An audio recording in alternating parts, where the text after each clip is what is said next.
Halo anak-anak, apa kabarnya hari ini? Materi pembelajaran hari ini mengenai teks ceramah. Simak penjelasan berikut. Kompetensi dasar 3.23. Mengidentifikasi informasi berupa permasalahan aktual yang disajikan dalam ceramah. Tujuan pembelajaran. Setelah mengamati video ceramah, peserta didik dapat mengemukakan informasi berupa permasalahan aktual yang disajikan dalam ceramah dengan benar. Sebelum mengidentifikasi informasi dalam teks ceramah, kita pahami terlebih dahulu perbedaan ceramah, pidato, dan khutbah. Ceramah adalah pembicaraan di depan umum yang berisi penyampaian suatu informasi, pengetahuan, dan sebagainya. Pidato adalah pembicaraan di depan umum yang cenderung bersifat persuasif, yakni berisi ajakan ataupun dorongan pada halayak untuk berbuat sesuatu. Khotbah adalah pembicaraan di depan umum yang berisi penyampaian pengetahuan keagamaan atau praktik beribadah dan ajakan-ajakan untuk memperkuat keimanan. Ragam informasi. Pertama, berdasarkan fungsinya. Kedua, berdasarkan format penyajian. Ketiga, berdasarkan lokasi peristiwa. Keempat, berdasarkan bidang kehidupan. Ciri-ciri teks ceramah. 1. Teks ceramah disampaikan oleh seseorang yang ahli dalam bidang atau disiplin ilmu tertentu.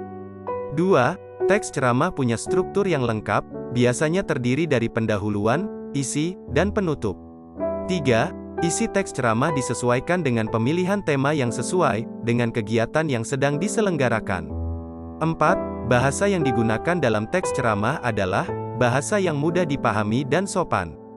5. Teks ceramah berisi informasi yang bertujuan untuk memberi nasihat, ajakan, menghibur, dan bisa diterapkan dalam kehidupan sehari-hari.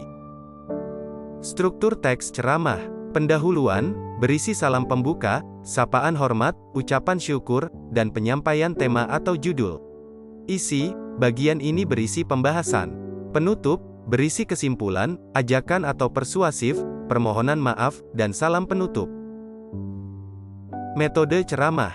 Impromptu, ceramah yang dilakukan tanpa persiapan. Hafalan, ceramah yang dilakukan dengan mempersiapkan materi sebelumnya, kemudian dihafalkan.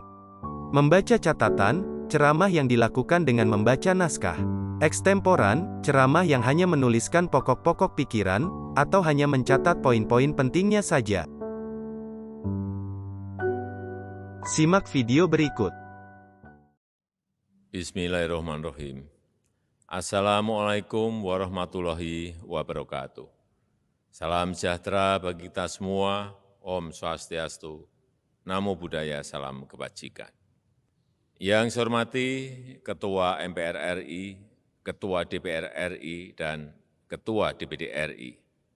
Yang saya hormati para Menteri Kabinet Indonesia Maju, para Kepala Lembaga Pemerintah non-kementerian. Yang saya hormati para gubernur, para pemuda Indonesia yang saya banggakan, hadirin dan undangan yang berbahagia. 93 tahun lalu, pemuda berikrar untuk Indonesia yang satu. Bukan karena keseragaman, melainkan keberagaman. Bukan karena budaya yang sama, melainkan tekad yang sama. Suku, bahasa, warna kulit, bahkan agama yang berbeda, bukan halangan untuk membangun satu Indonesia. Kini, Indonesia harus kuat bersatu, menghadapi dunia yang sedang berubah. Zaman telah berganti dari serba analog menjadi serba digital. Anda, para pemuda adalah lahir, tumbuh, dan dewasa di era digital.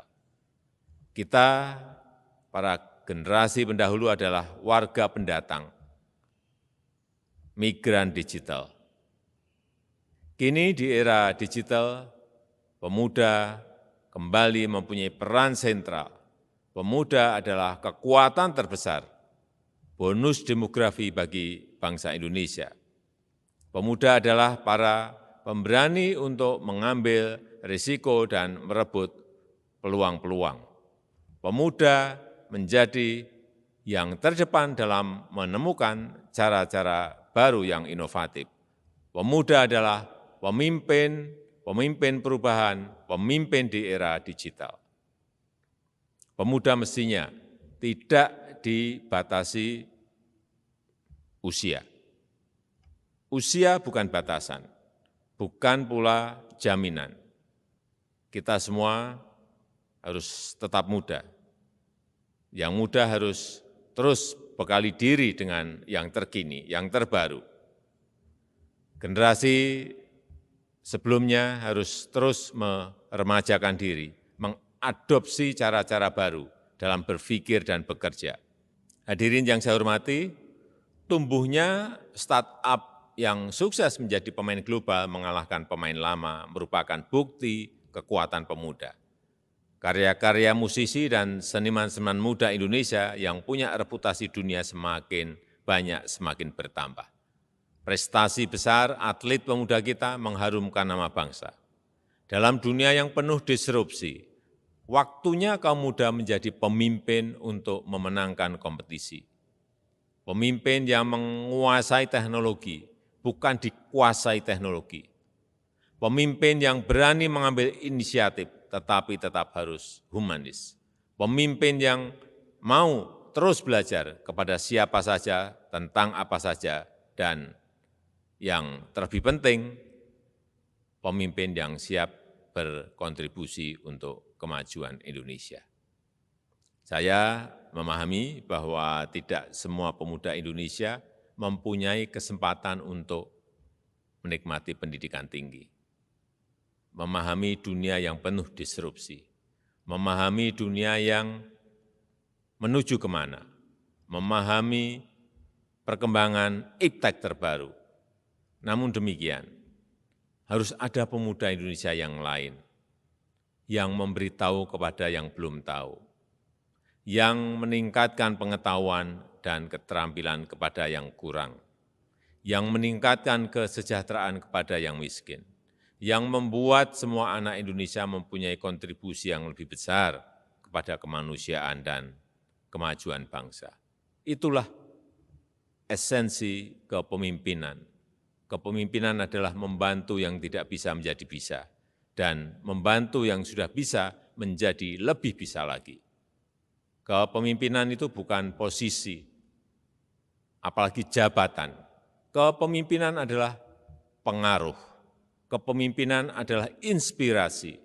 Kepemimpinan adalah yang membuat visi menjadi kenyataan. Saya rasa itu yang dapat saya sampaikan dalam kesempatan yang baik ini. Selamat Hari Sumpah Pemuda yang ke-93. Ayo kita bersatu, bangkit, dan tumbuh bersama untuk Indonesia maju. Terima kasih. Wassalamualaikum warahmatullahi wabarakatuh.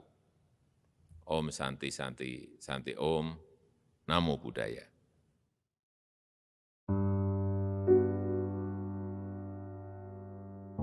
Setelah kalian menyimak video pidato Presiden Republik Indonesia, Bapak Insinyur Haji Joko Widodo, kerjakan soal berikut. Diskusikan dengan temanmu. 1. Dari video tersebut, informasi apa yang disampaikan? 2. Berdasarkan jenis atau ragam informasi, video tersebut masuk ke dalam jenis informasi apa? Tugas kelompok. Diskusikanlah dengan kelompokmu, struktur video tersebut dan jelaskanlah bagian yang merupakan tesis, rangkaian argumen, dan penegasannya. Selamat mengerjakan, dan terima kasih.